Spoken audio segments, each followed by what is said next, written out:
Hi everyone, welcome back to my channel. My name is Sari and this is day 12 of the Simplify Your Life challenge for 2022. This challenge is based on an ebook by YouTuber muchelleb, and I will link both her channel and the ebook in the bar down there. If you are interested in following along with this whole series from the beginning, there's a playlist. I will link it on the screen. And with that, let's get into day 12, where we declutter our sentimental items.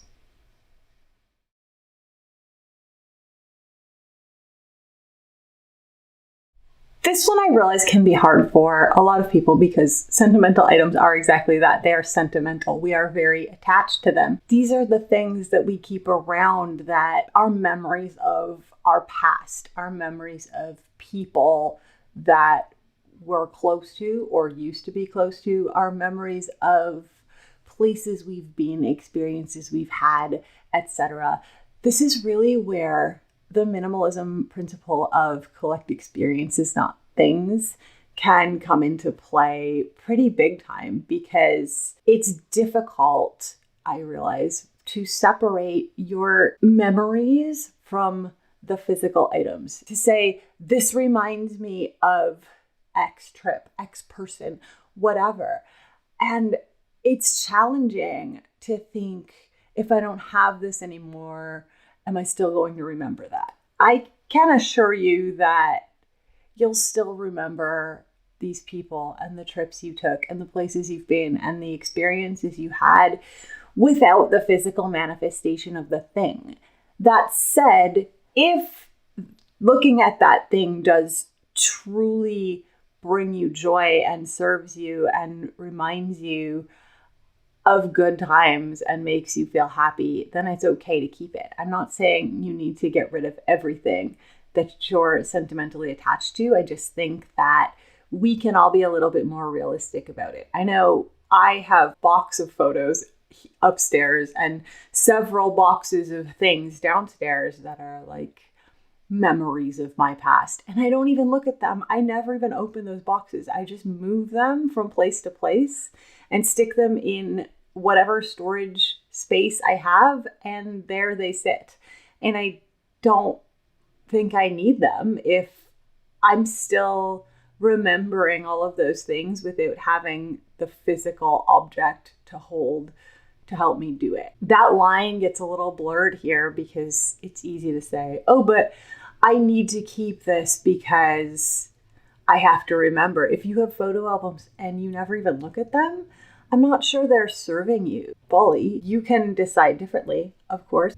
The principle of today is really based around, if you keep looking back at the past, you're not creating the momentum you need to move forward. I agree with that to a point, but I strongly believe that there's value in looking back at that past, in remembering what we've been through that brought us to where we are and who we are today. It's all part of the journey.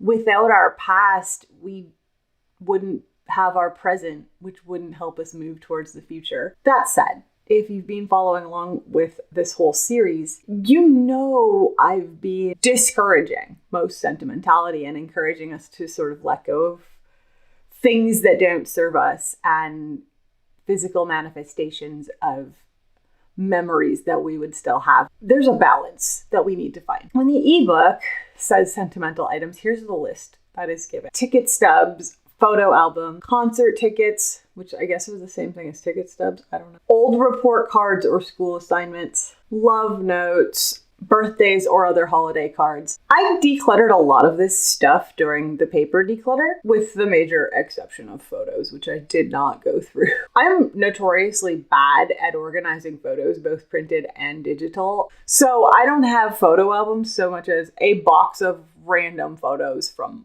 throughout my life until I got a digital camera, and then I have multiple computer folders worth of random photos from throughout my life. One of my big focus areas within this challenge is then going to be going through those photos and deciding which I need to keep and sorting the rest into photo albums or themes or somehow trying to organize them. For the physical ones, I need to get some albums so that I can organize them. I also have boxes full of sentimental stuff from my childhood and my life. They're in my basement and I basically never look at them. And honestly, I don't even know what's in them. I don't even know where they are. They're just down in the storage space somewhere. I never even remember they exist for the most part. That fact alone is probably enough for me to just get rid of all of it, but I do want to go through it.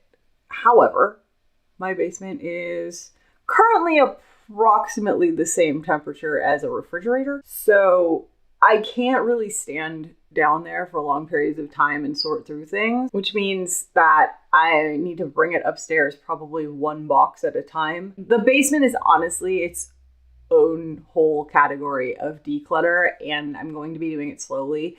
I'll be filming it as I do it, but the video on that probably won't happen until the end of the official ebook parts of the challenge. And I'll just say, here's a video of me decluttering my basement storage space, filmed over several months. So right now we're just going to focus on the things upstairs, and then later on we'll apply the same principles to the basement.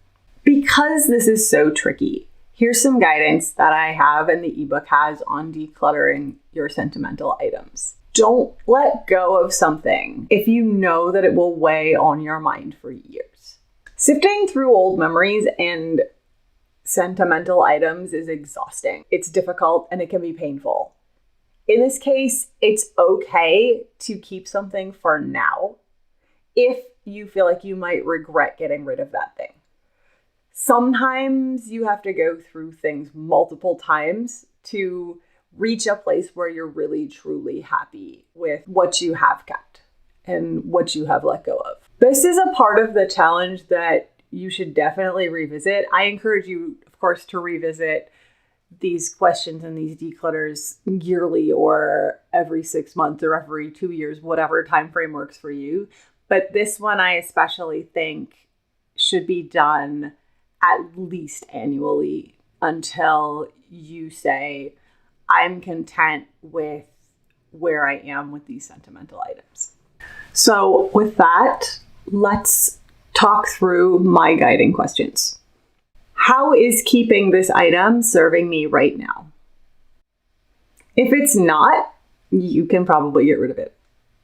I mean, if you look at this and you say, this does not serve, I have no attachment to this thing anymore, you don't need to keep it.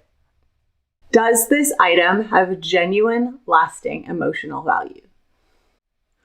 The focus here is on genuine and lasting. Most of the sentimental items we keep have some emotional value. That's why we kept them. But will it still have the same value a decade from now? Is this actually value or just an, oh yeah, good memories of good times vibe? You have to parse that. It's a little bit difficult sometimes, I think, especially if you're an emotional person and you're a very sentimental person and you get very attached to things. That line is different for everyone. Do you need this item to invoke the memories? Are you going to forget the quality parts of your vacation if you don't have the plane ticket stuff or the random stuff from the beach that you picked up or some random souvenir? Maybe yes, maybe no, but think through that. I know there's stuff that I was like, oh yeah, this thing that I got and then shoved in a box and don't even think about. I can remember the vacation without it because I'm not even looking at the stuff in the box. Would I display this or will it stay in a box forever? This one I think is really important, and I think it is the best way to parse and draw that line between lasting emotional value and needing an item to invoke memories. Because if this is not something that you're going to put out and look at, and it's just going to stay in a box, how is that serving you unless you're regularly going into that box and taking everything out of it and looking at it and remembering the items that are in there? And if that's the case, then why don't you put them out around your living space so that you can see them, so that you can say, hey, I remember, why don't you make a little corkboard collage thing with some of these items, display them in places, set them around your home so that you can look at them every single day and remember those memories. If you're hiding them in a box, I just don't think they serve you. But if you do want to keep a memories box, then a rule from a lot of professional organizers around these things is to let each family member keep one box of sentimental items. When that box gets full, if you want to keep something else, you have to take something out. So you allocate yourself X amount of space to keep and store these things. You have to stick to that. It's on you to enforce that boundary and not say, oh, we filled up that box, let's buy another box. But it's a good guideline to say, this is the finite amount of space I have for this. Do I feel like I'm holding on to this out of obligation? Is it oh, this person gave this to me, so I have to keep it forever situation? You're not obligated to keep gifts. You are only obligated to keep what you want to keep, regardless of where you got it, who gave it to you. Once something is given as a gift, the recipient is free to do with it as they will. I know that's hard to hear for some people, and I think as givers of gifts, it's hard for us to think that we may give somebody something that doesn't have value to them in the way that we wanted it to have value to them. But honestly, that's not particularly our business anymore once the gift has been given. Some people think, oh, well, it's the thought that somebody gave me a gift, and that's great. And I don't really want this physical thing, so I'm going to pass it on to someone else, but I appreciate the act of the gift giving. And we have to be okay with that. Similarly, we have to understand that it's okay to have that attitude ourselves and say, I enjoyed and appreciated this for what it was and for what I was able to enjoy and appreciate it for, but now I am letting it go. I still have the gratitude of receiving the gift. And I think it's important also to ask yourself, would you forget the person who gave it to you if you didn't have that item to look at and remember them? This is very tricky, and this is where people get very sentimentally attached. You don't have to hang on to things past their usefulness to you because someone important to you gave it to you. You don't. If that person is upset that you got rid of their gift, it's not a reflection of you, it's a reflection of them. We all need to come to terms with all of this. If I give someone something, they may not actually want it. And that's okay. It's on them to decide, not me. Is this holding me back emotionally? How does this item serve who you are now and help you become who you want to be? Are the memories that are associated with this item memories that you want to have? I think some of us hang on to things that are associated with bad times in our past or have a negative memory, or at least not a positive memory, in part because we feel like we have to, but you don't have to. If something doesn't make you feel good and it's not serving you and it's not helping you become who you want to be and it's not helping you move forward, then it's holding you back. And it's okay. And in fact, encouraged. And you should let go of that item because you don't need anything in your life that's holding you back. Will I miss this if it's not available to me?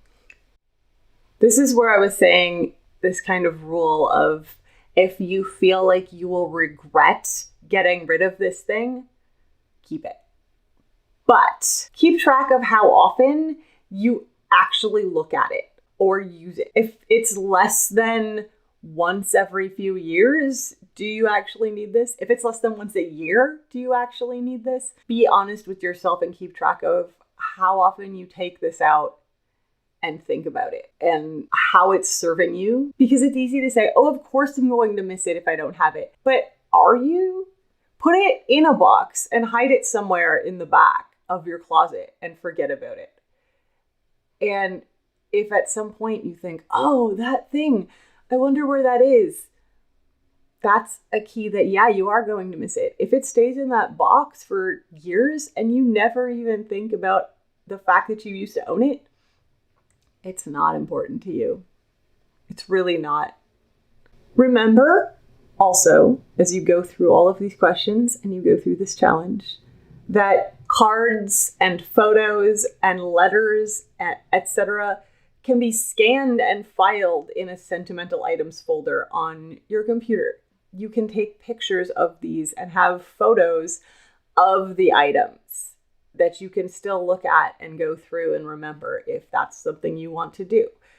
You can get rid of the physical item and still have ways to access it and access the feelings that it gave you. Instead of keeping a physical box of sentimental items, maybe keep a folder of sentimental items, because yes, that takes up computer space, but it doesn't take up physical space. And it's a lot easier to access it via a folder on your computer or on your phone than it is to go somewhere, take out a box, dig around in that box, and look through the item. Also important to remember, you are not your stuff. Your memories exist outside of the physical manifestation and the reminders. These memories will be with you. And minimizing physical sentimental items will not make your memories less real. I think that is true for everyone. If you do forget that thing without being able to hold something in your hands, it's maybe a question of whether that was an important memory for you to hold on to anyway. So, this is going to be hard. As I said, if you feel like you would at any point regret it, put that in a box, store it in the closet, and truly keep a list, keep an accounting of how often you revisit the things in that box. If you find yourself opening it all the time and taking out one or two things to look at, put those out in your house so that you can see them all the time. If you find yourself totally forgetting that box was there, and 2 years later you find a box in your closet and are like, what is this? That's sort of a sign that you don't need those things. So this is a good check on how to do this stuff. It's very hard. As always, store whatever you're keeping. I recommend one box if you can. Put it on display. Keep one allocated box or journal or scrapbook. Put some photo albums together with the important photos from your life. And then discard, recycle, donate, whatever, the rest in the way that seems best to you. However you want to honor those items. If you have items that are family heirlooms, but you don't want them, see if there's another family member who does want them. If not, remember that you've weighed all of these items against a heavy set of questions. You've thought about this carefully. You're not getting rid of these things lightly. Getting rid of them will not change their history or the history of your family or any of the things that brought you all to where you are. When you're done, truly, this time, really truly celebrate yourself, because this challenge can definitely be a hard one. I know that I have a lot of family things or other things people told me to keep because what if your kids want it someday? Or because it belonged to a grandparent or something. I don't have kids. I'm not going to have kids. I don't want to. It's okay to see if my cousins with kids want these, to pass them on to their kids. Or it's okay to part with it. I've already moved boxes of these things at least 5 times and don't even know what's in. I don't need to do it again. The world will not end if this stuff no longer belongs to me. On this video, I don't have footage of me actually going through this because it is sentimental items and photographs and things from my past, and I'm a little uncomfortable sharing that on the internet. So there's no footage from today, just this video of me talking about my process. Hopefully that is okay. I don't think you really wanted to watch me sit on the floor sorting through boxes of photographs anyway. I certainly wouldn't. We will just kick it straight into the end bit of this video. So, how was that? How did you do? Did you get very emotional? I didn't, but I'm not prone to getting very emotional over things like photographs anyway. I actually was going through a bunch of photos on my computer as part of the very lengthy computer and electronic space declutter, and there are some things that make me laugh, and I was like, oh yeah, that's funny. I should keep that around because it's amusing. And there are pictures of times I spent with my friends that I was like, oh yeah, I remember that. But I'm not very attached to them, and I think sometimes, oh, I could delete that and I wouldn't care. And I'm pretty sure that's true with most of those files, but I keep them on there in case something comes up in conversation, because it's a lot easier to have computer files. Plus, as I said, I'm terrible at actually storing and organizing photos, so the whole thought of going through everything I've dumped in those folders and deciding what to keep and what to trash is not exciting to me. I did delete a lot of files, though. We'll talk about that when we get to the organize your electronic files bits, but I did some of it as part of the sentimental items. The actual physical photos is also hard because I feel even less attached to most of those. It's my past and it's fine. And yeah, I went on trips. Yeah, I had friends. Yeah, I did things. I don't even talk to most of these people anymore. So do I really need to have photographs of us together? Maybe. I don't know. It's tricky. It's a tricky thing to decide. And maybe I'll regret it and maybe I won't. I don't know. But we'll see. I rarely open the photos folder on my computer even, unless I'm looking for one specific thing because I was having a conversation about it and wanted to send it via the internet to my group chat. Like, honestly, that is my usage of that folder. So I think it's a little easier for me with these things than it is for some people. And I didn't go through all the stuff in my basement. I said I wasn't going to because it's a lot and it's cold down there. So we'll get to that. But that might be harder. It also might not because I don't even track that I own it. Probably just toss the whole box. I'm not a sentimental person, generally speaking. So today was not difficult for me, but it probably was for you. Most people are more sentimental than me. Anyway, leave me some comments. Let me know how you did. Let me know how you feel. Did you keep pretty much everything? Do you have your box of things now? Did you display this stuff? Did you think, yeah, I do need to put this up around my house and remember all of these things and look at them and have the good memories associated with them? I hope so. I hope you chose to display a lot of this and not just hide it away in a box. And I hope you were able to parse and come to terms with a lot of the very difficult things. So leave me some comments and let me know how you did. If you like this video and this series, give me a thumbs up. Hit the subscribe button and the notification bell if you want to follow along with the next videos. And I will see you in the next one. Bye.